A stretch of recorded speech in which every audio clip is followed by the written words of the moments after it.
అందరికీ నమస్కారం.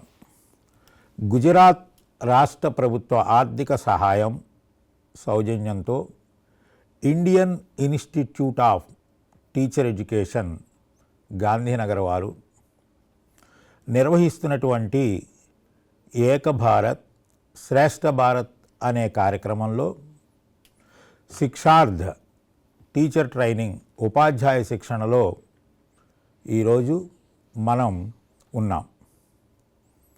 నా పేరు ప్రఖ్యా సత్యనారాయణ శర్మ. కేబిఎన్ కళాశాల స్వయం ప్రతిపత్తి కలది, విజయవాడ, ఆంధ్రప్రదేశ్లో ఉంది. ఈనాడు మనం భారతీయ గణిత శాస్త్రవేత్తలు వారి కృషి అనేటటువంటి శీర్షిక తీసుకుందాం. ఈ సమాచారం ఉభయ రాష్ట్రాలు ఆంధ్రప్రదేశ్, తెలంగాణ ఉభయ రాష్ట్రాల బిఎడ్ సిలబస్లో ఒక ప్రధానమైనటువంటి భాగం. అందులో ప్రసిద్ధులైనటువంటి కొందరు గణిత శాస్త్రవేత్తల చరిత్రని మనం పరస్పరం తెలుసుకునేందుకు ప్రయత్నిద్దాం. భారతీయ గణిత చరిత్ర, గణిత సంస్కృతిలోకి మీకు స్వాగతం. గణిత చరిత్ర భారతీయ జీవన విధానంలో సుమారు 5000 సంవత్సరాల నుండి సాంస్కృతికంగాను సామాజికంగాను చక్కని అనుబంధం కలిగి ఉంది. కావున దానిని అధ్యయనం చేయడం అంటే గణిత చరిత్రని తెలుసుకోవాలి అనేటటువంటి అంశం కేవలము ఎప్పుడో జరిగిపోయిన ఒక అంశము, గతాన్ని తెలుసుకోవటము అని అనుకోరాదు. ఇది దేశ సంస్కృతి అధ్యయనంలో ఒక నూతన దృక్పథానికి అవకాశం ఇస్తుంది. అంటే గణిత సంస్కృతి, గణితము యొక్క చరిత్ర తెలుసుకోవటము ఆ దేశపు సంస్కృతి అధ్యయనానికి ఒక ఆలోచన విధానాన్ని మనకి అందచేస్తుందన్నమాట. ఒక సమాజం ఎంత మేధాపరమైన ప్రగతి సాధించింది అనేందుకు కొన్ని కొలబద్దలు ఉండాలి. ఆ కొలబద్దల్లో ప్రధానమైనటువంటి ఒక కొలబద్ద గణితం అనేది నిస్సందేహం. గణిత చరిత్రని, దాని యొక్క యథార్థ స్థితిని అధ్యయనం చేయడం అనేది అసలు గణిత శాస్త్రపు భవితవ్యాన్ని దర్శింపజేసే సరి అయిన పద్ధతి అని మేధావులు భావిస్తారు.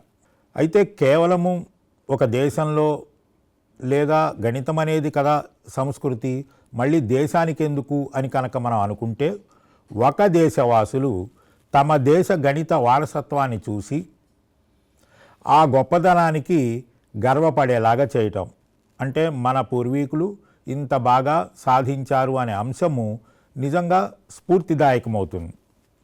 కాబట్టి ఆ గొప్పదనానికి గర్వపడేలాగా చేయడం, ఆ తర్వాత ప్రభావితమై తాము కూడా అటువంటి సాధనలో అభివృద్ధి చెందటానికి ఈ చరిత్ర, గణిత దేశము యొక్క గణిత వారసత్వము తెలుసుకోవటము ఎంతో అవసరము. ఇందులో గణిత చరిత్ర పాత్ర చాలా గణనీయం. విల్ డ్యూరంట్ అనేటటువంటి ప్రసిద్ధ అమెరికన్ తత్వవేత్త స్టోరీ ఆఫ్ సివిలైజేషన్ ఒక అద్భుత గ్రంథం రాశాడు. అందులో భారతదేశము అందరికీ మాత అంటూ ఎంత స్పష్టంగా చెప్తాడు అంటే, బుద్ధుని ద్వారా మా క్రైస్తవ మతానికి, సంస్కృతం ద్వారా మా భాషలకి అని చెప్తూ, పంచాయతీ ఇలాంటి అంశాల ద్వారా, గ్రామ వ్యవస్థ ద్వారా మా డెమోక్రసీకి అని తను కొనసాగిస్తూ, అరబ్బుల ద్వారా మా గణిత శాస్త్రానికి పుట్టుక ఇచ్చినది భారతదేశమే. అందువల్ల భారతదేశము అందరికీ మాత, తల్లి అని చాలా చక్కగా ప్రకటించాడు.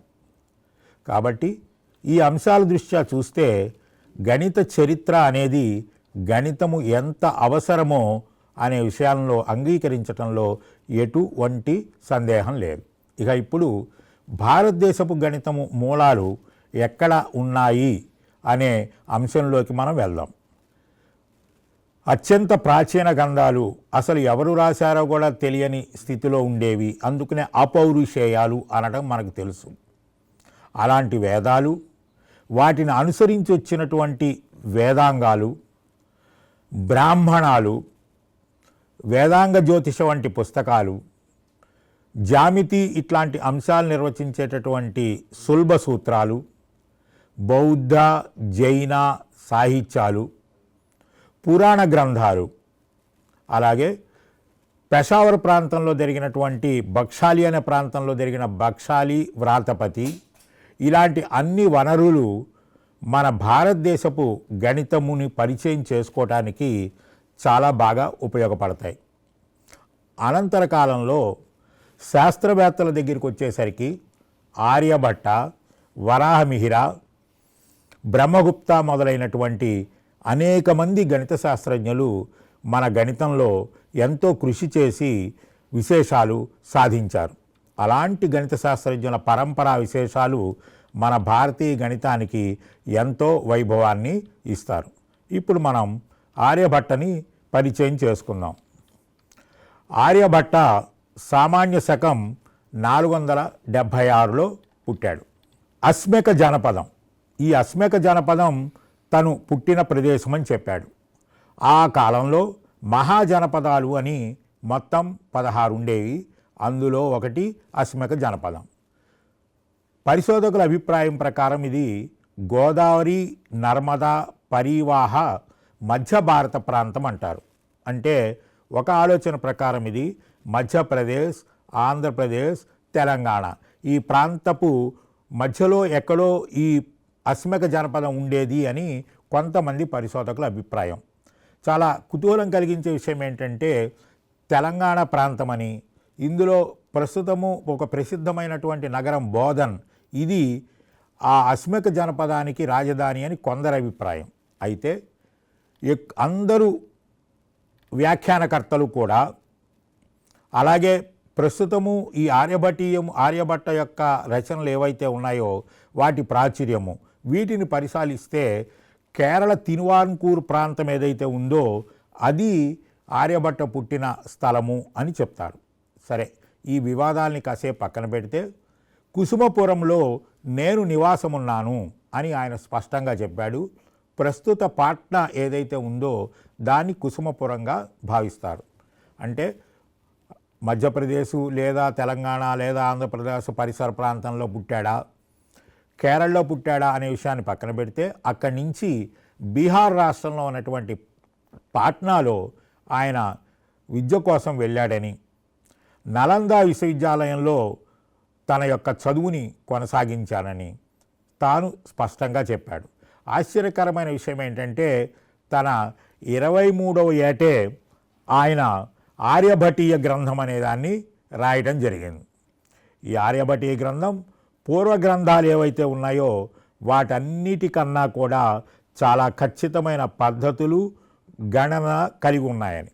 ఎందుకు నీ సమస్య వచ్చింది అంటే పైతామహాది 5 సిద్ధాంతాలు ఉన్నాయి, ఎప్పుడో రాశారు అవి.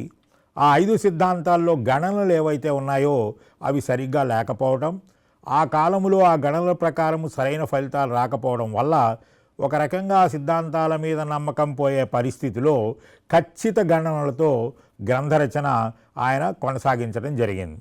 అయితే చాలా ఆశ్చర్యకరమైన విషయం ఏంటంటే గీతిక, గణిత, కాలక్రియ, గోళం అని 4 భాగాలుగా చేసి ఈ 4 భాగాలతో ఆయన ఆర్యభటీయం అనే గ్రంథాన్ని రాశాడు.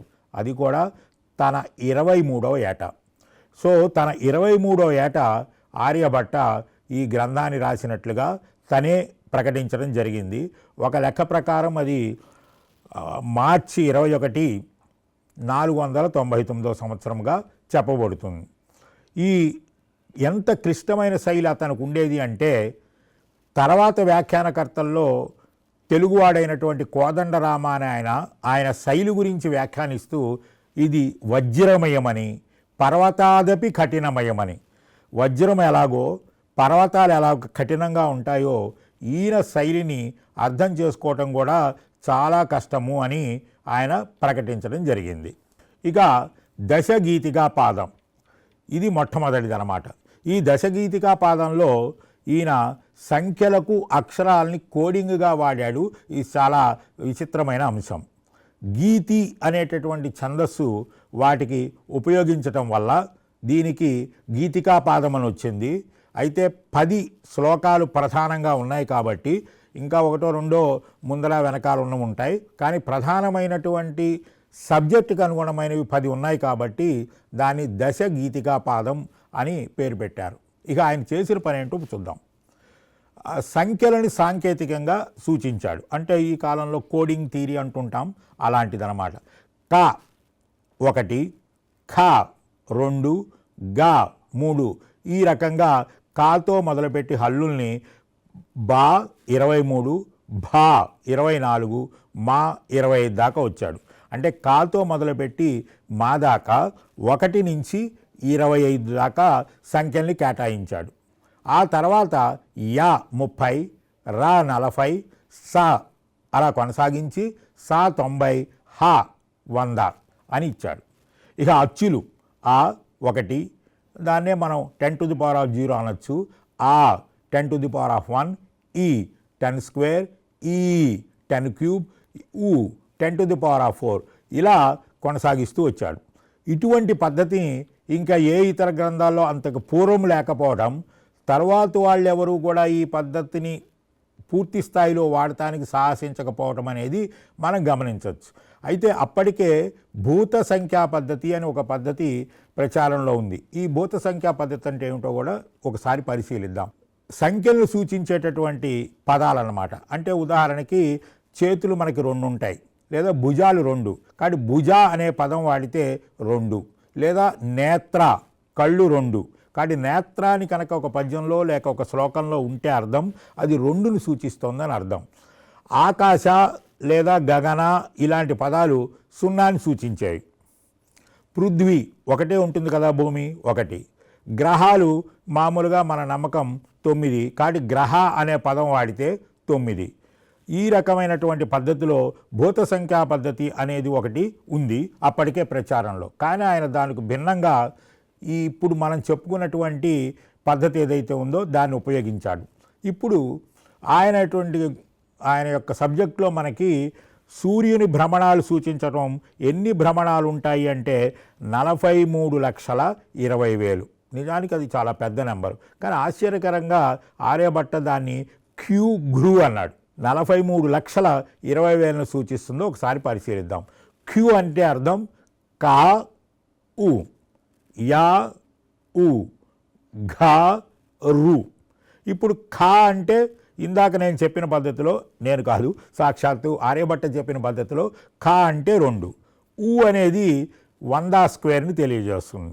అలాగే యా 30ని, ఊ అనేది మళ్ళీ 100 స్క్వేర్ని, ఘా అనేది 4ని, ఆ తర్వాతది 100 క్యూబ్ని. ఈ మొత్తం కనుక మనం ఎక్స్పాండ్ చేసి టోటల్ తీసుకున్నట్టయితే అది 43,20,000 అనే సంఖ్య అవుతుంది. అంటే కేవలము ఒక శ్లోకంలో క్యూ గ్రూ అనే పదం ఉపయోగించడం ద్వారా ఆయన ఆ విలువ ఏదో ఒకటి ఉంటుంది కదా, చెప్పదలుచుకున్న విలువ 43,20,000 అని ఆయన చెప్పినట్లయింది. ఇక భూమి ఒక గోళము అని స్పష్టంగా ప్రకటించాడు. భూమికి పరిభ్రమణ ఉంటుందని, అందుకునే పగలు రాత్రి ఏర్పడతాయని చక్కగా ప్రకటించడం జరిగింది. వివిధ గ్రహాలు ఎటువంటి వ్యాసాలు ఎంత కలిగి ఉంటాయి అనేది చెప్పాడు. కాంతి విక్షేపాలు భూమి మీద కానీ ఇతర గ్రహాల మీద ఎలా ఉంటాయి అనేటటువంటి చర్చ కూడా మనకి ఆ గ్రంథంలో కనిపిస్తుంది. సాధారణంగా పూర్వులు అంటే ఆర్యభట్టకి పూర్వకాలంలో 71 మహాయుగాలు కలిపితే ఒక కల్పం అవుతుంది. ఇట్లా ఏదో ఒక లెక్క ఉంది, దాన్ని కొంచెం జాగ్రత్తగా పరిశీలిద్దాం. ఒక మన్వంతరానికి మధ్యలో ఒక సంధికాలం ఉంటుందని, 14 మన్వంతరాలు ప్రతి మన్వంతరానికి మధ్యలో ఉన్న సంధికాలము, చివరిలో ఉండే సంధికాలం మొత్తం కలిపితే ఒక కల్ప అని ఇలాంటి ఒక ఆలోచన పద్ధతి ఉంది. అయితే ఇందులో ఈ సంధి అనేటటువంటి ఒక భాగము 14 వీటన్నిటినీ ఇలా కాదు అని కేవలము దీన్ని ప్రత్యక్షంగా 72 మహాయుగాలుగా విడగొడటం జరిగింది. ఇదే కాక అంటే దీన్ని బట్టి మనకేమర్థమవుతోంది, ఆర్యభట్ట ఎంత పాత పద్ధతిని అనుసరించినా కొంత స్వేచ్ఛ తీసుకునేందుకు ఏమాత్రమూ మొహమాట పడలేదని మనం స్పష్టంగా చెప్పచ్చు.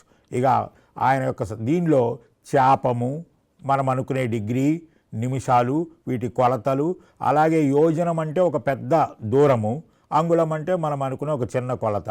అలా ఎక్కడో యోజనం నుంచి అంగుళం దాకా ఎటువంటి కొలతలు ఎలా ఉంటాయి అనేటటువంటి వివరణ కూడా ఆయన ఇచ్చడం జరిగింది. ఇంతకు మునిపే మనం ఏమనుకున్నాము అంటే ఆర్యభటీయం అనేది 4 భాగాలుగా లేదా 4 అధ్యాయాలుగా ఉంది అని అనుకున్నాం. ఇక ఇప్పుడు మొదటి అధ్యాయం గురించి దశ గీతికా పాదం మనం చెప్పుకోవడం జరిగింది. ఇక 2వ భాగము, 3వ భాగము, 4వ భాగము, ఈ 3 భాగాల్ని కలిపి ఆర్యాష్టాశతం అంటారు. ఎందుకుని అంటే ఆర్యావృత్తము అనే ఛందస్సులో ఈ మిగిలిన 3 అధ్యాయాలు రాయడం వల్ల ఇంతకు మునుపు నేను ఒకసారి ప్రస్తావించడం జరిగింది. దశగీతికా పాదము గీతి అనేటటువంటి ఛందస్సులో ఉంటే మిగతా 3 అధ్యాయాలు ఆర్యావృత్తము అనేటటువంటి ఛందస్సులో ఉన్నాయి. అందువల్ల దీన్ని ఆర్య అష్టశతం అని పిలవడం జరిగింది. ఇక 3 అధ్యాయాల్లో మొదటిది గణిత పాదం. ఇందులో 30 శ్లోకాలు ఉన్నాయి. ఇందులో ఏ విషయాలు ఉన్నాయి అని మనం కనుక ఆలోచించినట్లయితే అర్థమెటిక్ అంకగణితం, ఆల్జీబ్రా బీజగణితం, జామెట్రీ జామితి, ట్రిగోనమిట్రీ త్రికోణమితి, వీటి అంశాలన్నీ కూడా అందులో మనకి కనిపిస్తాయి. ఇక 1 అంటే మనం అనుకునేటటువంటి దశ గుణిజాలు, దశాంశ సంఖ్యామానాన్ని ఆయన చెప్పడం జరిగింది.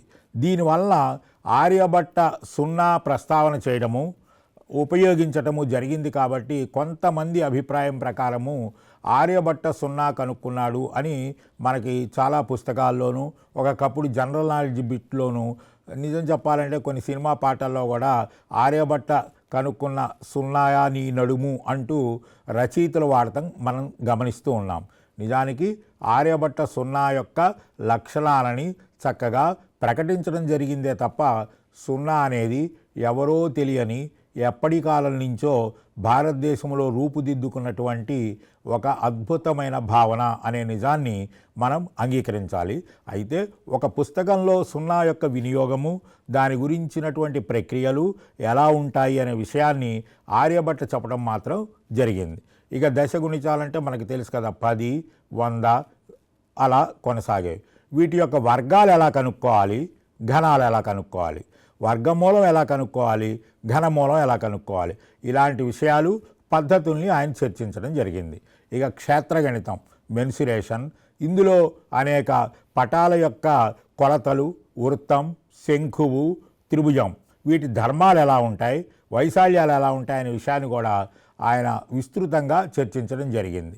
ఇక అంకశ్రేణి మనం అనుకునేటటువంటి అర్థమెటిక్ ప్రోగ్రెషన్, ఏవైనా కొన్ని సంఖ్యలు ఒకే రకమైనటువంటి తేడా సామాన్య భేదంతో కొనసాగుతూ ఉన్నట్టయితే, అంటే ఉదాహరణకి 2, 5, 8, 11 అంటే ఇవన్నీ కూడా 3 అనేటటువంటి తేడాతో కొనసాగుతున్నాయని తెలుస్తోంది. ఇలాంటి దాన్ని అంకశ్రేణి అంటారని మనకి పాఠశాలలో 9, 10 తరగతుల్లో ఈ చర్చ వస్తూ ఉంటుంది.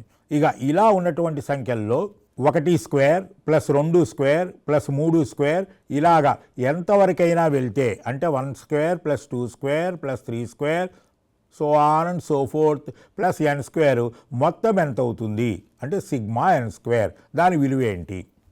అలాగే 1 cube plus 2 cube plus 3 cube అలా n క్యూబ్, వీటి మొత్తం ఎంత అవుతుంది. అలాగే సిగ్మా n అంటే 1 నుంచి n దాకా కూడతాం, అంటే 1 కూడండి, తర్వాత 1 ప్లస్ 2 కూడండి, అదొక ఫలితం. 1 ప్లస్ 2 ప్లస్ 3 తీసుకోండి, అదొక ఫలితం. 1 ప్లస్ 2 ప్లస్ 3 ప్లస్ 4 తీసుకోండి, అదొకటి. ఇలాంటి సంకలితాలు అన్నీ కూడితే ఎంత అవుతుందనే దానికి కూడా ఆర్యభట్ట సూత్రం ఇచ్చాడు. అది చాలా కుతూహలం కలిగేటటువంటి అంశం. ఇక ఆయన బీజగణితం ఏదైతే ఉందో అందులో by is equal to ax plus c అనేటటువంటి సమీకరణంలో XYలు ఏమవుతాయి అనేటటువంటి సాధనకి ఆయన ప్రయత్నించాడు. ఒక్కసారి మనం ఇక్కడ 8వ తరగతి గణితాన్ని చూసినా కూడా 2 చలన రాశులు ఉన్నప్పుడు వాటిని సాధించాలంటే ఖచ్చితంగా 2 సమీకరణాలు ఉండాలి. కానీ ఒక్క సమీకరణమే ఉంటూ 2 చలన రాశులు ఉంటే ఇలాంటి వాటిని అనిశ్చిత సమీకరణాలు అంటే ఇండిటర్మినెంట్ ఈక్వేషన్స్ అంటారు. సో వీటిలో XYలు ఏమై ఉండడానికి అవకాశం ఉంటుంది అనేటటువంటి సాధన కోసం ప్రయత్నిస్తూ కుట్టక అనేటటువంటి ఒక అద్భుతమైనటువంటి ఆలోచన విధానము పద్ధతిని ఆయన ప్రవేశపెట్టారు. డయాఫాంటిస్ అనే ఆయన యొక్క ఈక్వేషన్గా కూడా ఆ బీవై = AX + Cని భావిస్తూ ఉంటారు. ఇక వర్గ సమీకరణాలు, వాటి సాధన, సమన్విత సమీకరణాలు అంటే సైమల్టేనియస్ ఈక్వేషన్, 2 కానీ అంతకన్నా ఎక్కువ కానీ చలనరాశులు ఉన్నప్పుడు, కొన్ని సమీకరణాలు ఉన్నప్పుడు వాటిని సాధించటం ఎలాగా. ఇక మూడోది ఆల్రెడీ మనం ఇప్పుడు అనుకున్నటువంటి ఇండిటర్మినెంట్ ఈక్వేషన్స్ అంటే అనిశ్చిత సమీకరణాలు, వీటి యొక్క సాధన చర్చ ఆయన చేయటం జరిగిందని అర్థం. ఇక ఛాయ, షాడోస్ అంటే ఏదైనా ఒక స్తంభం లాంటిది ఉంటే సూర్యుడు ఉన్న దాన్ని బట్టి, నీడ దూరాన్ని బట్టి స్తంభం ఎత్తు కనుక్కోవడం, ఇలాంటి షాడోలకు సంబంధించినటువంటి చర్చ. నిత్య జీవితంలో అవసరమైనటువంటి వడ్డీ లెక్కలు అంటే సరళ వడ్డీ, చక్ర వడ్డీ, వీటిని ఎలా కట్టాలి, దీనికి సంబంధించిన సమస్యలు, వివిధ పట్టాలను ఎలా నిర్మాణం చేయగలము, ఇటువంటి విషయాలు కూడా ఈయన చాలా స్పష్టంగా ప్రకటించడం జరిగింది. ఇప్పుడు మనం ఇంకొక ముఖ్యమైనటువంటి అంశంలోకి వెళ్దాం. ప్రాచీన గ్రీకులు త్రికోణమితిలో కూడా కొన్ని సమస్యలు చేశారని తెలుస్తోంది. అలా ప్రాచీన గ్రీకులు కూడా తెలియని భుజజ్జ, అర్ధజ అనేటటువంటి సైను విలువల పట్టికని ఆయన చేయటం జరిగిందని అర్థం. ఇక ఇప్పుడు ఒక కీలకమైన సూత్రము, చతురధికం శతమష్టగుణం ద్వాషష్ఠి స్తదా సహస్రాణం ఆయుత ద్వయ విష్కంబ ఆసన్న వృత్త పరిణాహ. ఏం చెప్తున్నాడు ఈయన అని కనుక పరిశీలిస్తే, ఏదైనా ఒక వృత్తము యొక్క వ్యాసము 20,000 ఉన్నట్లయితే దాని చుట్టుకొలత 104ని 8 పెట్టి హెచ్చవేసి చతురధికం శతం అష్టగుణం. చతురధికమైనటువంటి శతం అంటే 100కి 4 ఎక్కువైంది, 104. దీన్ని 8తో గుణం మల్టిప్లై చేయి. తర్వాత ద్వాషష్ఠి సహస్రాణం 62,000 తీసుకెళ్ళి కలుపు. ఆ మొత్తం ఎంత అవుతుంది? 62,832. ఈ నిష్పత్తి ఏదైతే ఉందో ఆ నిష్పత్తే, అంటే ఇది 20,000 అయితే వృత్త పరిధి ఇంత అవుతుంది అని చెప్పాడు. అంటే వృత్త వ్యాసము కనుక 20,000 అయితే దాని పరిధి 62,832.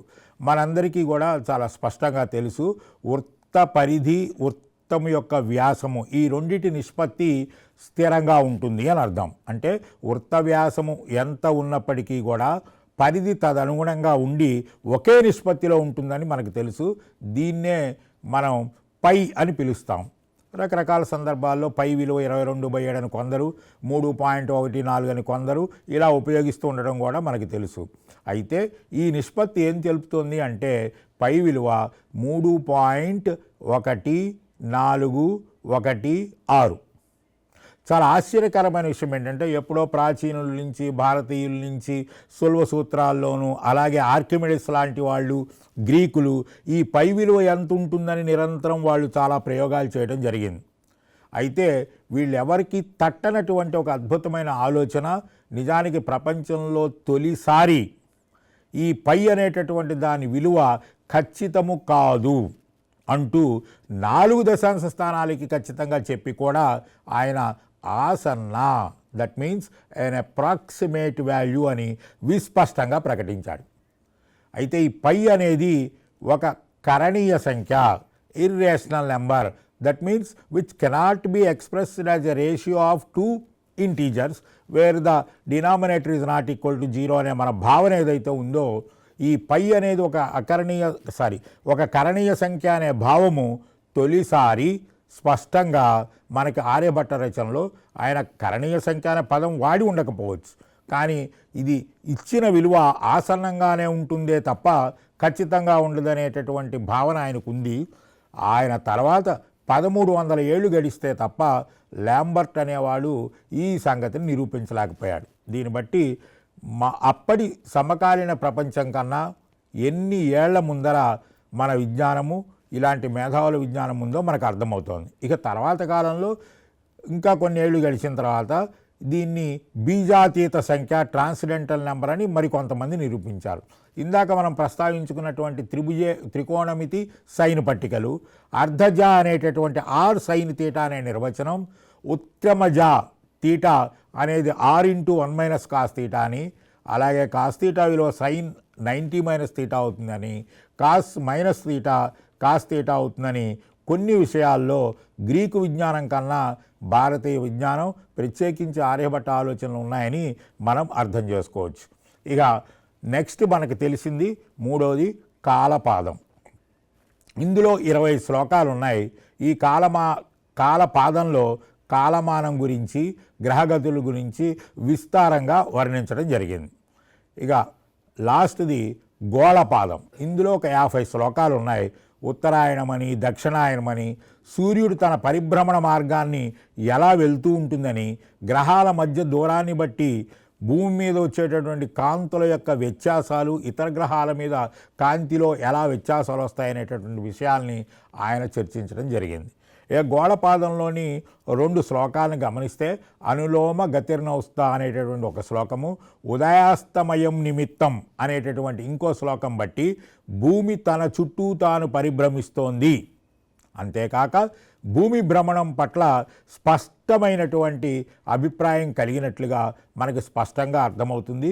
కాబట్టి భూమి పరిభ్రమణం గురించి ప్రకటించినటువంటి తొలి గణిత శాస్త్రవేత్త ఆర్యభట్ట అనటంలో ఎటువంటి సందేహం లేదు. ఇక భూమిని పరిభ్రమిస్తూ ఒక విధమైన జలవాయు ప్రవాహం ఉంది అని తర్వాత కాలంలో కొంతమంది విజ్ఞాన శాస్త్రవేత్తలు భూమి చుట్టూత ఈథర్ అనేటటువంటిది ఏదో ఒకటి ఉందని చెప్పడం జరిగింది. ఇలాంటి ఆలోచన ఆర్యభట్ట కూడా చేశాడు అని మనకు అర్థమవుతుంది. నక్షత్రాలకు నడక ఉంది అని ఆయన అనడం జరిగింది. ఇక ఈయన యొక్క మరొక గ్రంథం, ఆర్యభట్ట మరొక కరణ గ్రంథాన్ని రాశాడు. దాని పేరు ఆర్య సిద్ధాంతము. ఇది చాలా సంక్షిప్తంగాను స్పష్టమైనటువంటి వివరణతో ఉంటుంది.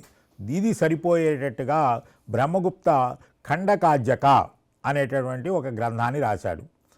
ఇంకొక కరణ గ్రంథం కూడా ఈయన రాశాడు అని అంటారు, కానీ అది ఇప్పుడు అలభ్యం. భూమి ఒక గోళమని ఆల్రెడీ ఆయన చెప్పాడు అనే సంగతి ఇంతకు మునుపు కూడా అనుకున్నాం. ఇదే సంగతి ఆర్య సిద్ధాంతంలో కూడా ఉంది. ఆర్యభట్ట సిద్ధాంతాల ద్వారా ఏవైతే గణించబడ్డాయో ఆ వివరాలు ప్రత్యక్ష పరిశీలనకు కూడా, అంటే రియల్ అబ్జర్వేషన్కు కూడా సరిపోవడం అనేది, అంటే కేవలం సిద్ధాంతపరమే కాదు ప్రత్యక్షంగా కూడా ఆయన ఆలోచన విధానం సరిపోయింది అనేది ఆయన యొక్క ప్రతిభకి నిదర్శనం అని చెప్పచ్చు. ఇక ఆర్యభట్ట సౌర పద్ధతిని కొన్ని ప్రాంతాల్లో చంద్రమానం అంటాం, కొన్ని ప్రాంతాల్లో సౌరమానం అంటాం. సౌర పద్ధతిని అనుసరించడం వల్ల దక్షిణ భారత కొన్ని ప్రాంతాల్లో, అంటే ఉదాహరణకి తమిళనాడు, కేరళ, కర్ణాటకలో కొంత భాగము ఈయన యొక్క ఆలోచన విధానాలు కొనసాగుతూ ఉండడం మనకు కనిపిస్తుంది. ఇక సాపేక్ష సిద్ధాంత భావనలు, ఇందాకే చర్చించుకున్నటువంటి అనిశ్చిత సమీకరణ సాధన, కుట్టకము మొదలైన అంశాలు ఇప్పుడు ఒక పరిశీలన చేద్దాం. n అనేది ఒక సంఖ్య. ఈ సంఖ్యని ఏదైతే ఉందో a చేత భాగించినప్పుడు r1 అనే శేషం వచ్చింది. అదే n b చేత భాగించినప్పుడు r2 అనే శేషం వచ్చింది. ఇప్పుడు ఇంతకీ ఈ సంఖ్య ఏది? ఇది ఒక ప్రశ్న. అంటే మనం సాంకేతిక భాషలో రాస్తే n = ax + r1, అదేవిధంగా by + r2 కూడా. ఇటువంటి అనిశ్చిత సమీకరణ సాధనలు ఆయన చేయటం అనేది మనం గమనించవచ్చు. ఇందాకే మనం ప్రస్తావించుకున్నటువంటి ఈ ఆర్యభటీయానికి అనేక వ్యాఖ్యాన గ్రంథాలు ఉన్నాయి. అరబ్ దేశాల్లో కూడా దీన్ని అనువాదం చేశారు. వాళ్ళు దాన్ని అజ్జబహార్ అనో ఆజ్ బబార్ అనో పిలవడం జరుగుతోంది. కాబట్టి అజ్జబహార్ అనే పేరుతో కానీ ఆజ్బబహార్ అనే పేరుతో కానీ అరబ్ దేశాల్లో ఆర్యభటీయ గ్రంథమే ప్రాచుర్యంలో ఉంది. ఇక ఇందాకే మనం చెప్పుకున్నాం ఆర్యభట్ట సిద్ధాంతం యొక్క మరొక గ్రంథము ఖండకాజ్యక. అంటే దాన్ని అనుసరించి ఖండకాజ్యక అని బ్రహ్మగుప్తుడు రాశాడని అర్థం. ఇక పంచాంగ నిర్ణయంలో ఎలా వినియోగించాలి అనేది చాలా కుతూహలం కలిగించే విషయం ఏంటంటే, ఒక దినం అనేది ఒక పద్ధతిలో సాధారణంగా మనం పూర్వకాలంలో సూర్యోదయం నుంచి మర్నాడు సూర్యోదయం దాకా ఒక రోజు అని భావిస్తారు. ఇంకొక పద్ధతిలో అర్ధరాత్రి నుంచి అర్ధరాత్రి దాకా, మరుసటి రోజు అర్ధరాత్రి దాకా ఒక రోజు అంటాం. ఈయన 2 నిర్వచనాలను 2 సందర్భాల్లో ఉపయోగించడం అనేది చాలా గమ్మత్తైన అంశం. ఈ కొంతకాలం నుంచి జరుగుతున్నటువంటి అనేక పరిశోధనలో ఆర్యభట్ట ఉపయోగించిన పద్ధతులు కంప్యూటర్ కోడ్ ఏదైతే ఉందో దానికి అనుకూలమని, ఆయన ఆలోచన విధానాలను మనం ఉపయోగించుకున్నట్లయితే కంప్యూటర్ కోడ్లను మరింత బాగా సమర్థవంతంగా ఉపయోగించవచ్చని కొన్ని ప్రయోగాలు తెలియజేస్తున్నాయి. అయితే మన భారతదేశం తొలిసారి 19 ఏప్రిల్ 1975లో ఫస్ట్ శాటిలైట్ అనేది గగనంలోకి ప్రవేశపెట్టింది.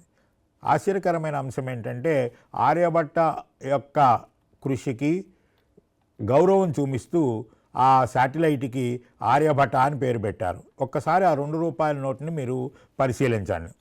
బహుశా మీలో కొంతమందికి ఇప్పుడు అవి అలభ్యమని చెప్పచ్చు. కానీ కొంతకాలం మునుపు చాలామంది దగ్గర ఈ ₹2 నోటు ఉంది.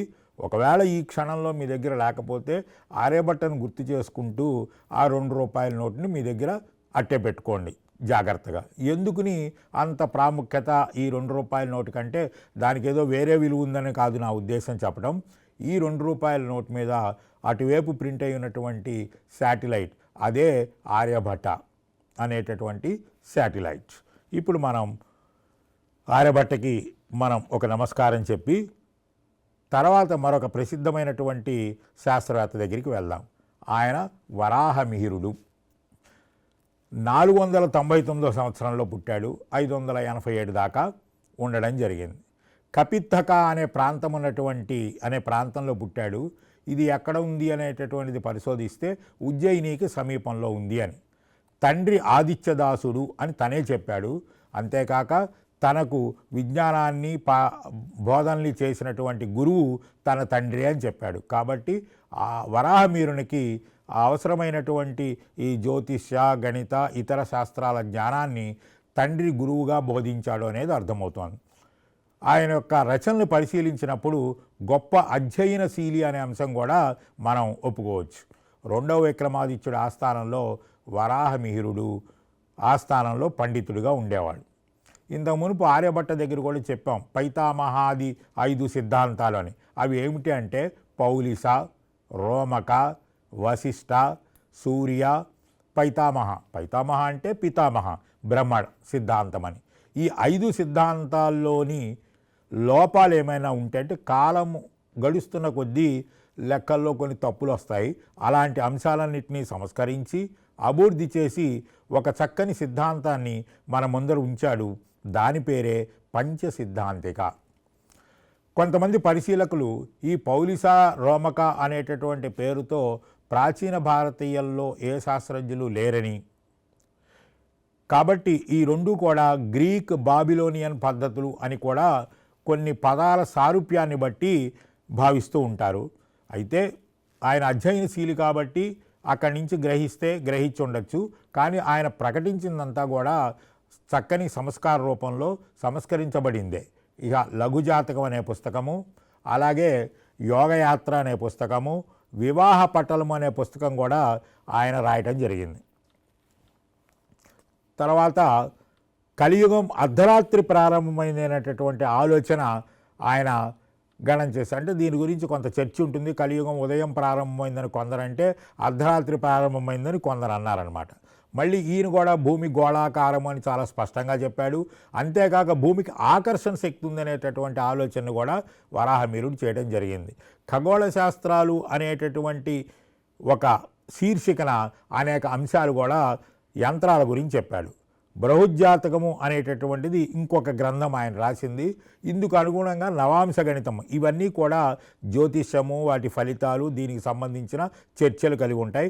ఇప్పటికీ కూడా అవి వాడకంలో ఉన్నాయనేది ఒక విశేషం. ఇక మనకి వరాహమిహిరుడు అనగానే గుర్తుకొచ్చే అద్భుతమైనటువంటి గ్రంథం బృహత్ సంహిత. పేరులోనే అది చాలా పెద్ద సంహిత అని తెలుస్తోంది. నోట్ అంటే మనం ఈ రోజుల్లో ఎన్సైక్లోపీడియా బ్రిటానికా లాగానో ఎన్సైక్లోపీడియా అని దేన్నైతే పిలుస్తామో అలాంటి పేరుతో బృహత్ సంహిత అని ఆయన ప్రకటించింది. 105 అధ్యాయాలు, సుమారు 4000 శ్లోకాలతో ఈ బృహత్ సంహిత ఉంది. ఒక రకంగా విజ్ఞాన సర్వస్వము అనదగింది. గ్రహాల సంచారము, ఫలాలు, నక్షత్ర మండలాల యొక్క ఉదయము, అస్తమయము ఏ ఏ సమయాల్లో ఎలా జరుగుతాయి, మేఘాలు, నీరున్న మేఘాలేంటి, నీటి లేని మేఘాలేంటి, ఏ సందర్భంలో మేఘాలు పూర్తిగా జలంతో నిండి ఉంటాయి, ఈ రకమైనటువంటి మేఘాలు గర్భధారణ అనే అంశం, భూకంపాలు అవి ఏర్పడటానికి కారణాలు, పరిస్థితులు, ఇలాంటి విషయాలు, ఉల్కాపాతాలు మనం ఈ మధ్య ఏదో వింటున్నాం, ఏదో ఆస్ట్రాయిడ్ వస్తుందని, ఏదో 7 ఏళ్లలోనో 6 ఏళ్లలోనో భూమిని వచ్చి కొడుతుందని, ఇలా బోల్డని చర్చలు జరుగుతున్నాయి. కానీ ఉల్కలు అనేవి భూమిని ఎలా తాగుతాయి, ఎందుకు తాగుతాయి అనే అంశాలు, ఇంద్రధనస్సు, రెయిన్బో, ప్రతి సూర్యుడు, ఇది చాలా అద్భుతమైన ఆలోచన, సూర్యుడి వలే కనిపించేటటువంటి కొన్ని దృగ్విషయాలు, అలాగే పిడుగు, ఇలాంటి విషయాలు, చక్కని ప్రకృతి విషయాలతో ఆయన చాలా సుస్పష్టమైనటువంటి వివరణాత్మకంగా అనేక అంశాలు ఇచ్చాడనేది మనకు తెలుస్తోంది. శకునం యొక్క ఫలాలు, వాస్తు, ఆర్కిటెక్చర్, అలాగే వృక్ష ఆయుర్వేదం, దీని గురించి మనం ప్రత్యేకంగా చెప్పుకోవాలి. ఒక వృక్షం ఉంది, ఆ వృక్షంలోని ఆకులను పరిశీలించడం ద్వారా, కాబట్టి ఆయన చాలా స్పష్టంగా చెప్పాడు వృక్షము ఎటువంటి ఆయుర్వేదానికి అంటే వైద్యానికి పనికొస్తుంది, ఇతరత్ర ఎలా పనికొస్తుంది అనేది కూడా కనిపిస్తుంది. వజ్రాల లేపనము, జంతువుల్లో ఎన్ని రకాలు, రత్నాల్లో పరీక్షలు, తిథులు, గోచార ఫలితాలు మొదలైన అనేక అంశాలని ఆయన ప్రస్తావించడం జరిగింది. సాధారణంగా కనుక ఆలోచిస్తే అనేక మంది గ్రంథకర్తలు ప్రకృతి శాస్త్రంలో ఒక భాగంగా ఖగోళ గ్రంథాలు రాయడం జరుగుతోంది మన భారతీయ ఆలోచన విధానంలో. కానీ వరాహమీరుల్లాగా ఆ శాస్త్రంలోని అనేక విషయాలపై గ్రంథం రాసిన వాళ్ళు ఎవ్వరూ లేరు అని చెప్పవచ్చు. ఇంకా గ్రహాల కారణాలు ఏంటి అని కొంతమంది యొక్క ఆలోచన వేరే రకంగా ఉంటుంది, అది పరిశీలిద్దాం. ఏం ఆలోచించారు చాలామంది, మనందరం అంటుంటాం రాహు కేతువు వాళ్ళెవరో రాక్షసులని కొంతమంది, పాములని కొంతమంది, వాళ్ళు వచ్చి ఈ గ్రహాలని తినేస్తారని ఏదో మన పురాణంలో ఇలాగే ఉందని చెప్తూ ఉంటారు. కానీ అలాంటిదేమీ కాదనే విషయాన్ని మనం గమనిస్తే భూఛాయాం స్వగ్రహణే భాస్కర అనేటటువంటి ఒక శ్లోకంలో గ్రహణాలు రాహుకేతువుల వల్ల ఏర్పడవు, భూమి నీడ వల్ల మాత్రమే ఏర్పడతాయి అని చెప్తూ ఆశ్చర్యకరంగా ఒక మాట అంటాడు. ఇది పూర్వులు చెప్పిన విషయమే అని కన్ఫర్మ్ చేస్తాడు. అంటే ప్రాచీన కాలంలో శాస్త్రపరంగా ఇటువంటిది ఏమీ లేదు, చాలా స్పష్టత ఉంది వాళ్ళకి. అయితే అలవాట్లోనో లేదా ఇతరత్ర కారణాల వల్ల లేదా ఉన్నట్టుండి చీకటి పడటం వల్ల వచ్చే భయం వల్ల ఏవో పాము వచ్చి భూమిని తినదనే కథలు పుడితే పుట్టుండొచ్చు. కానీ ప్రాచీన విజ్ఞానంలో ముఖ్యంగా భారతీయుల్లో అలాంటి మొహమాటం ఏమీ లేదు అనేది ఈయన ప్రకటన నుంచి మనం తెలుస్తోంది. ఇక తోకచుక్కలు రకాలు, వరాహమీరులు ఏ ఏ విషయాల గురించి మన ముందర ఉంచాడో చూస్తున్నాం. ఇవే కాక కామెంట్స్ అంటాం కదా, తోకచుక్కలు, అందులోని రకాలు, ఈ విషయాలు కూడా చాలా స్పష్టంగా చెప్పడం జరిగింది. ఇంకా ప్రత్యేకించి దకర్గళాధ్యాయము అనే ఒక ప్రత్యేకమైన పుస్తకం ఉంది, అది దానిలో ఒక అధ్యాయం అన్నమాట.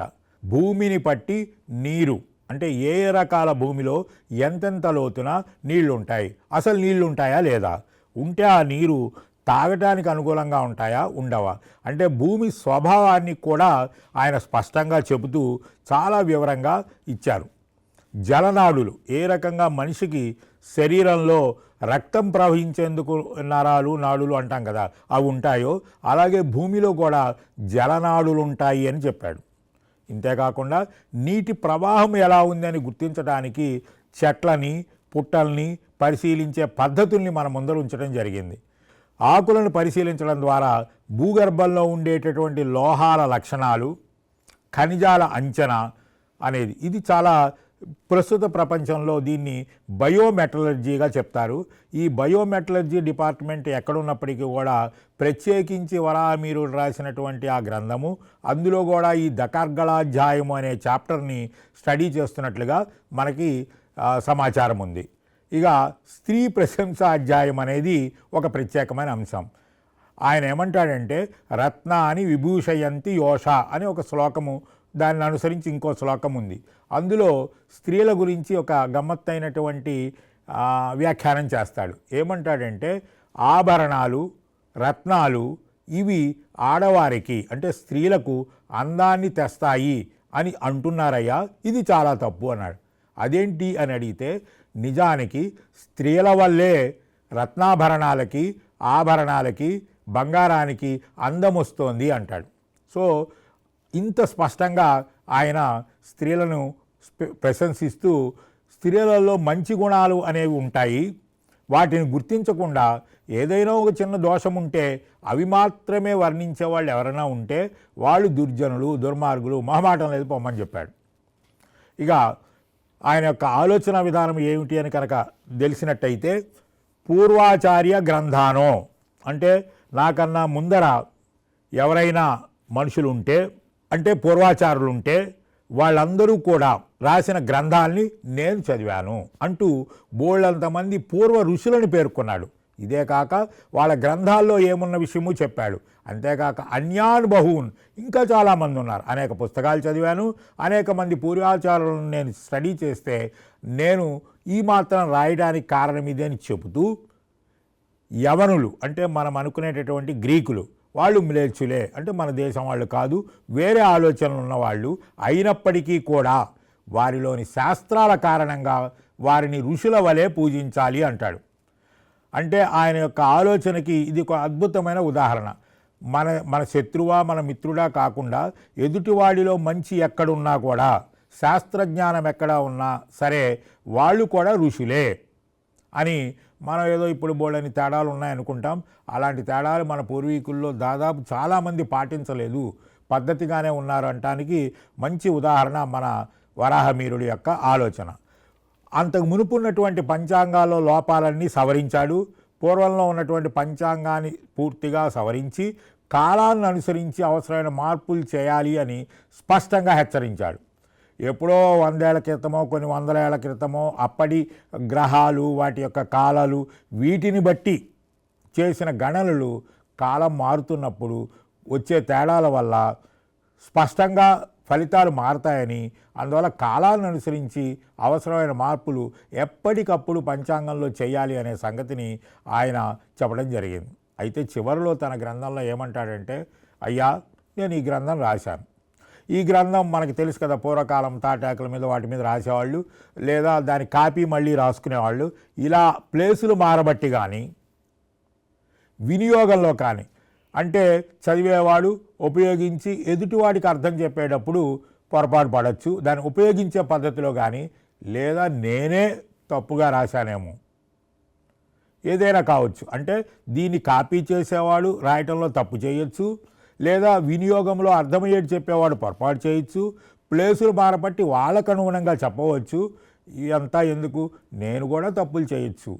కాబట్టి విద్వాంసులైన వాళ్ళు ఈ దోషాల్ని పక్కన పెట్టి ఏది యథార్థమో దాన్ని పరిగ్రహించాలంటూ వినయంగా చెప్పడము ఆయన ఎంత వినయశీలి, ఎంత విజ్ఞానం, ఎంత ఎదిగితే అంత ఒదిగి ఉండాలి అనేందుకు వరాహమీరుడు ఆ కాలానికే కాదు ఏ కాలానికైనా ఒక ఉదాహరణగా చెప్పదగిన గొప్ప మనిషి అనేది మనకు అర్థమవుతోంది. నెక్స్ట్ బ్రహ్మగుప్తుడు. ఈయన గుజరాత్ రాష్ట్రంలో బిల్లమం అనే ప్రాంతం, కొంతమంది అది రాజస్థాన్ బోర్డర్ అని కూడా అంటుంటారు.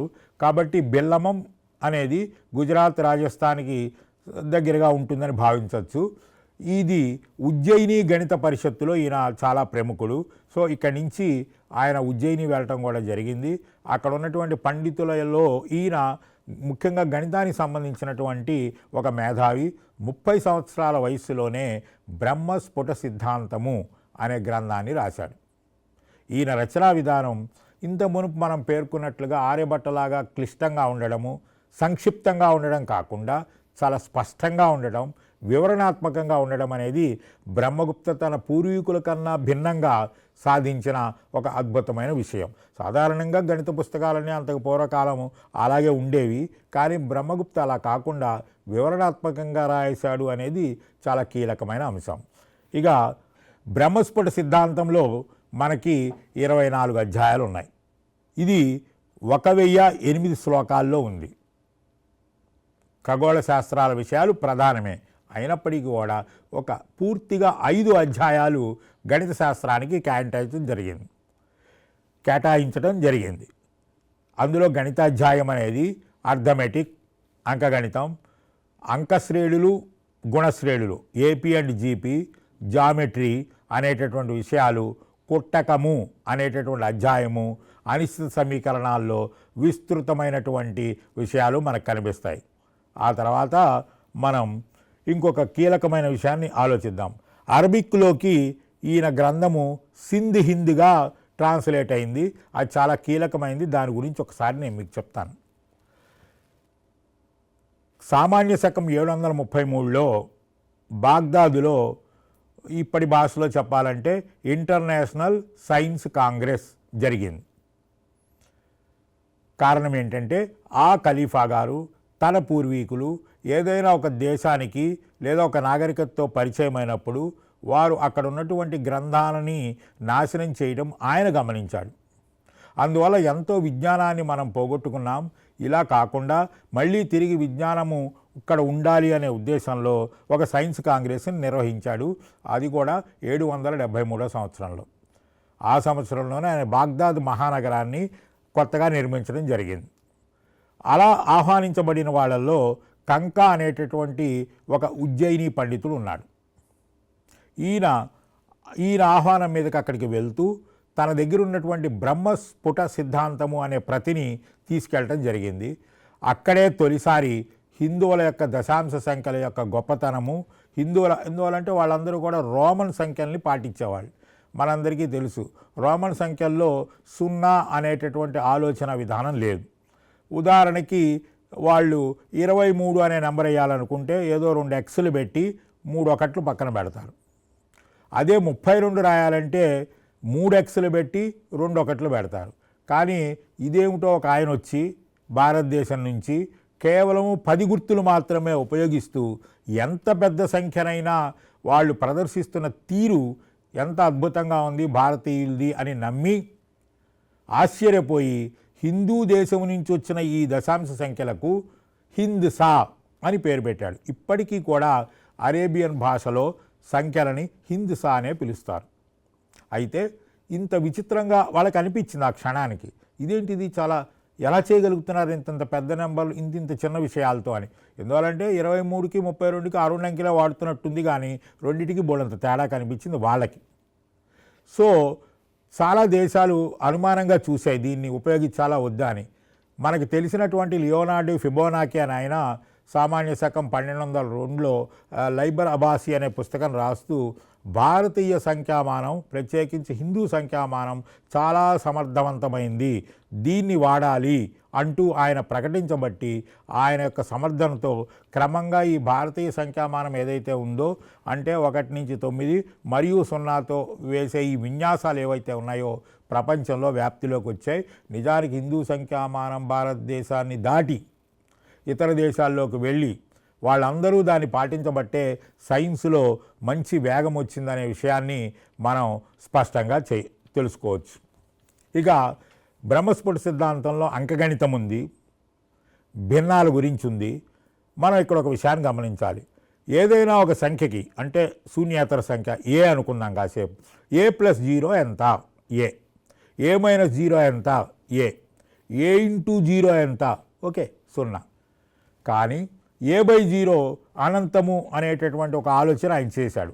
కానీ 0ని 0 పెట్టి భాగారించేటప్పుడు మనం ఏమీ భాగారించట్లేదు కాబట్టి 0 అవుతుంది అని ఆయన తన ఆలోచనలో ఒక చిన్న పొరపాటు జరిగింది.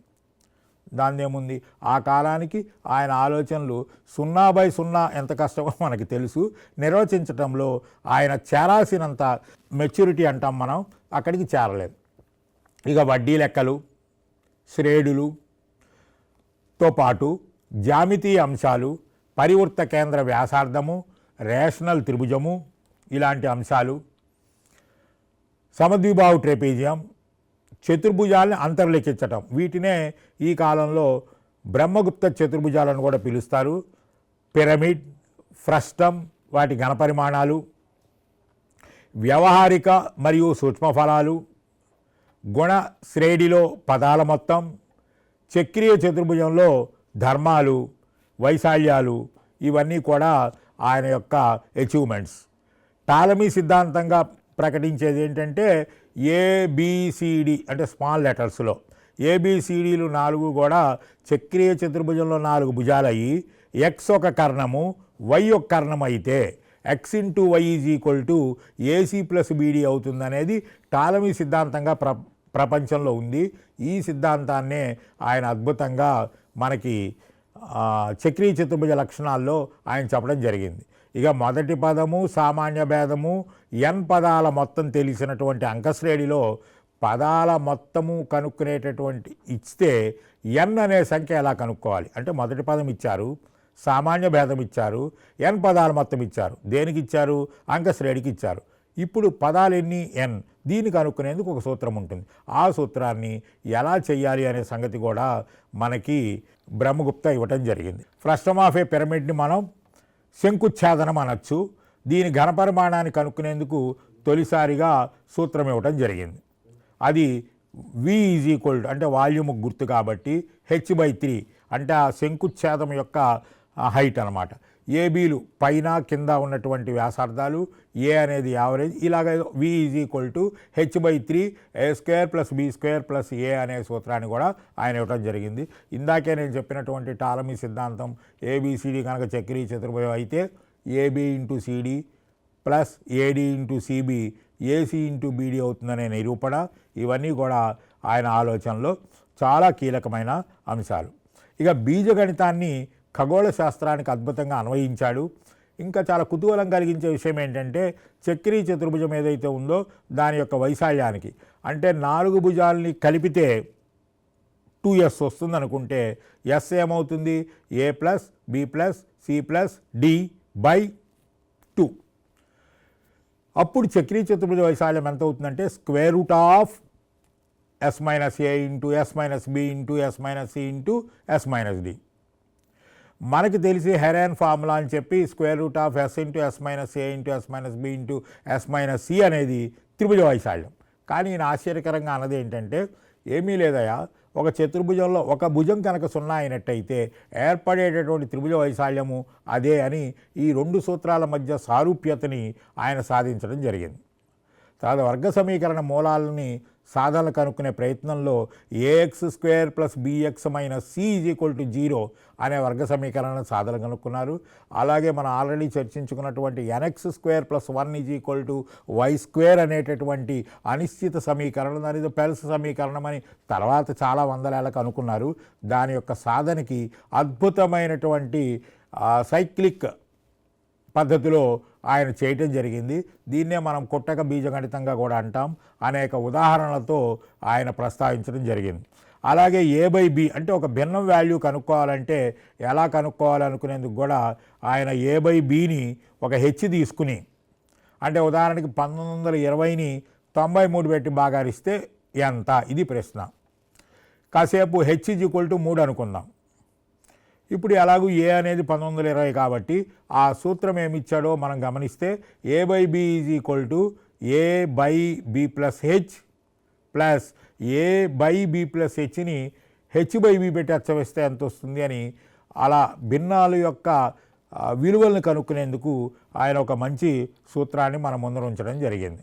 శంకు యొక్క ఛాయకు సంబంధించిన విజ్ఞానం ఏదైతే ఉందో దాన్ని శంకు ఛాయాది జ్ఞానము అనే అధ్యాయం. ఇందులో ఏదైనా ఒక రాయో లేకపోతే ఒక చెక్కో పెట్టి దాని యొక్క ప్రతిబింబాన్ని గమనించి నీటిలో దాన్ని బట్టి వస్తువుల ఎత్తు దూరము కలుకునేటటువంటి ఒక ప్రయోగం ఆయన చేశాడు. స్వరూప త్రిభుజాలు ఏవైతే ఉన్నాయో వాటి ధర్మాలు ఇందులో కనిపిస్తాయి. ఇక ఇంత మునుపు చెప్పాం కదా, ఆర్యభట్ట రాసినటువంటి ఆర్యభట్ట సిద్ధాంతాన్ని అనుసరిస్తూ ఒక రకంగా వ్యాఖ్యానము ఒక రకంగా స్వతంత్రము ఉన్నటువంటి ఖండకాజ్యక అనేటటువంటి గ్రంథము బ్రహ్మగుప్త రాశాడు. ఖండకాజ్యక అంటే అర్థము చక్కని తీపి వంటకం, చెరుకు వంటకం అన్నమాట. అంటే నిజానికి ఆ సబ్జెక్ట్ అంత తీయగా ఉంటుందని మనం భావించవచ్చు. ఇలాంటి ఖండకాజ్యక అనేటటువంటి దాంట్లో సైన్ పట్టికలు ఇచ్చాడు. సైన్ 48°20' యొక్క విలువ 0.74625 అని ఆయన విలువ కడతం జరిగింది. నిజానికి ఆధునికంగా అది 0.7470. చూడండి, ఈ 2 విలువలు ఎంత దగ్గరగా ఉన్నాయో మనకు అర్థమవుతుంది. అలాగే ఇంటర్పోలేషన్ అనేటటువంటి ఒక కొత్త గణిత శాఖకి ఈయన ఆద్యుడని అంటే సెకండ్ ఆర్డర్ డిఫరెన్సెస్ అని సాధారణంగా ఇంటర్మీడియట్ అండ్ అబోవ్ మనకి న్యూటన్ స్టెర్లింగ్ ఫార్ములాగా ప్రసిద్ధి పొందాయి. అయితే ఈ ఇంటర్పోలేషన్ థియరీ ఏదైతే ఉందో ఒక ప్రమేయానికి ఫస్ట్ డిఫరెన్షియల్, సెకండ్ డిఫరెన్షియల్, వచ్చే ఫలితాలు ఇవి ఏవైతే ఉన్నాయో వీటి డిఫరెన్సెస్, ఈ సూత్రం ఏదైతే ఉందో దీన్ని మొదటిసారిగా చెప్పిన వ్యక్తి బ్రహ్మగుప్త. ఆ తర్వాత 10 శతాబ్దాలకు మాత్రమే అది న్యూటన్ స్టెర్లింగ్ ఫార్ములాగా ప్రసిద్ధి పొందింది. సో ఈ రకంగా ఆలోచించి చూసినప్పుడు ప్రాచీన భారతీయ గణిత శాస్త్రజ్ఞుల విజ్ఞానంతో పాటు ప్రత్యేకించి కొంతమంది మనం అనుకున్నటువంటి ఆర్యభట్ట, వరాహమిహిర, ఇప్పుడు మన యొక్క బ్రహ్మగుప్త, వీళ్ళ ముగ్గురు ఏ అంశాన్ని ప్రదర్శించారనేది చూస్తోంది. సమకాలీనంగా ఉన్న గణితజ్ఞులందరికన్నా కూడా తర్వాతి కాలం వాళ్ళ కన్నా కూడా చాలా ముందర ఉన్నటువంటి ఈ బ్రహ్మగుప్తని తర్వాత వచ్చినటువంటి ప్రసిద్ధ గణిత శాస్త్రజ్ఞుడు భాస్కరాచార్య గణక చక్ర చూడామణి అన్నాడు. అంటే ఈ రకంగా గణన చేయగలిగినటువంటి అందరిలోకి శిరోమణి వంటి వాడు, అంటే చాలా గొప్పవాడు, హీఈస్ ద అల్టిమేట్ అని శిష్యుడు కాదు, ఆయన టైంకి ఈ టైంకి దాదాపు 500-600 ఏళ్ళు తేడా ఉన్నా ఆయన్ని అనుసరిస్తూ ఆయన యొక్క విజ్ఞానాన్ని ఒప్పుకుంటూ భాస్కరాచార్యుడు లాంటి ప్రసిద్ధ గణిత శాస్త్రవేత్త కూడా అంగీకరించే స్థాయిలో బ్రహ్మగుప్త గణితము ఉంది అని మనకు అర్థమవుతోంది.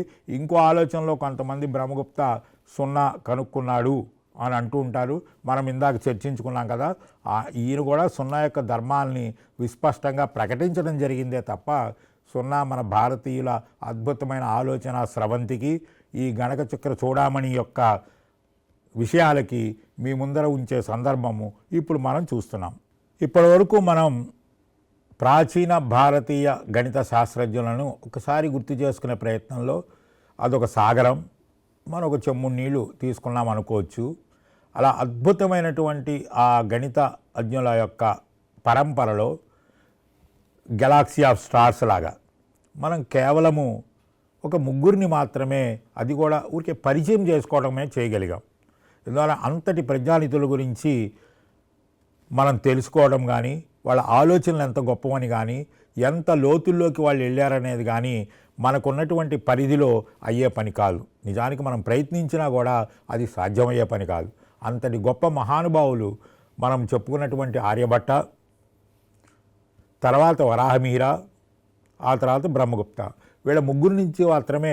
కారణం ఏంటంటే మన సిలబస్సులో మనకి ఉన్నటువంటి పరిమితుల్లో వీళ్ళ ముగ్గురికి కనుక తెలుసుకున్నట్లయితే ఎంతో కొంత భారతదేశపు గణిత శాస్త్రం గురించి తెలుసుకున్నట్టు అవుతుంది అని బహుశా సిలబస్ రూపొందించిన వాళ్ళు కూడా ఆలోచించి ఉంటారు. అందువల్ల ఉపాధ్యాయులు తప్పనిసరిగా, ఎందువల్లంటే వాళ్ళు మన పూర్వీకులు, మనం వాళ్ళకి ఖచ్చితంగా రుణపడి ఉన్నాం. అటువంటి మహనీయులని స్మరించుకోవడం అనేది మనం గౌరవించుకోవడం. సో చాలామందికి ఈ ప్రాచీన గణిత శాస్త్రజ్ఞులు ప్రత్యేకించి భారతీయుల గురించి తెలుసుకోకపోవటం వల్ల ఎంతసేపటికి వాళ్ళు గొప్పవాళ్ళే పాశ్చాత్యులు, కానీ భారతీయుల్లో ఉన్న గొప్పతనం పరిచయం లేని కారణంగా మనం ఏం చేయలేదు అనేటటువంటి ఒక రకమైన మనం ఏమంటాం ఆత్మన్యూన్యతా భావం, ఇన్ఫీరియారిటీ కాంప్లెక్స్ వచ్చే అవకాశం ఉంది. లేదా ఎవరైనా దీన్ని ఒక అడ్వాంటేజ్ అంటాం కదా, ఒక అవకాశంగా తీసుకుని ఈ దేశంలో చేసిందేమీ లేదు అనేటటువంటి అభిప్రాయం కూడా కలుగుతుంది. కాబట్టి నేను ఒక అద్భుతమైనటువంటి భారతీయ గణిత వారసత్వానికి ఒక ఉదాహరణని, ఆ వారసత్వంలో నేను ఉన్నాను అని గర్వించే అవకాశము రావాలి అంటే కనీసం వాళ్ళ స్మరణన చేయాలి. సో మనము ఈ ప్రత్యేక సందర్భంలో ఏక భారత్ శ్రేష్ఠ భారత్ ఆలోచన విధానంలో భారతీయ వైజ్ఞానిక పరంపరలో ప్రధానంగా కొన్ని అంశాలని స్పర్శించేందుకు, పంచుకునేందుకు అవకాశం రావటం నిజంగా అదృష్టంగా భావిస్తున్నాను. మీరు కూడా ఉపాధ్యాయులందరూ కూడా ఇటువంటి ఆలోచనలతో భవిష్యత్ తరాలకి మన దేశపు ఔన్నత్యాన్ని, ప్రత్యేకించి గణిత ఔన్నత్యాన్ని తెలియజేస్తారని కోరుతూ నమస్కారం.